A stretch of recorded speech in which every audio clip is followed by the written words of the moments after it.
কোশ্চেনে বলছে 50টি কলম 25 টাকায় কিনে 25টি কলম 50 টাকায় বিক্রি করলে শতকরা কত লাভ বা ক্ষতি হবে।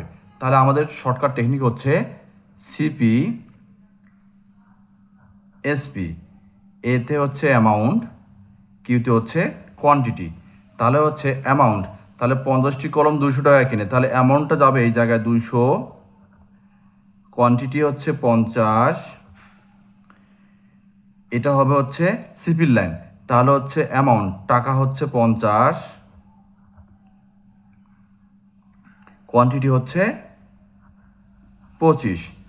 এরপর আমরা কি করব, আর গুণ করব। তাহলে দেখেন 25 এবং 200 গুণ করলে হবে 5000। 25 দুগুণ 50, দুটো শূন্য আছে, দুটো শূন্য।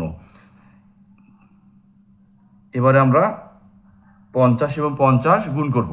তাহলে 5 5 25, দুটো শূন্য আছে, দুটো শূন্য। তাহলে সিপি হচ্ছে 5000, এসপি হচ্ছে 2500। এবারে আমরা অনুপাতে প্রকাশ করব। সিপি অনুপাত এসপি। সিপি হচ্ছে 5000, এসপি হচ্ছে 2500। 20 20 ক্যান্সেল। 25 দ্বারা 25কে ভাগ দিলে হবে 1, 25 দ্বারা 50কে ভাগ দিলে হবে 2। তাহলে 2 অনুপাত 1। তাহলে ক্রয় মূল্যের চেয়ে বিক্রয় মূল্য কম হলে ক্ষতি হয়। তাহলে 2 থেকে 1 বিয়োগ করলে হবে 1। তাহলে হচ্ছে ক্ষতি হচ্ছে আমাদের এখানে 1 টাকা। তাহলে লাভ বা ক্ষতি যাবে হচ্ছে উপরে, ক্রয় মূল্য যাবে নিচে, গুণ হচ্ছে 100%।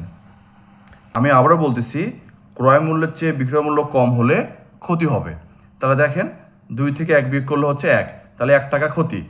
লাভ বা ক্ষতি যাবে হচ্ছে উপরে, ক্রয় মূল্য যাবে হচ্ছে নিচে, গুণ 100%। 2 দ্বারা 100কে ভাগ দিলে হবে 50, 1 এবং 50 গুণ করলে হবে 50%। তাহলে এই কোশ্চেনের অ্যান্সার হচ্ছে ক্ষতি 50%।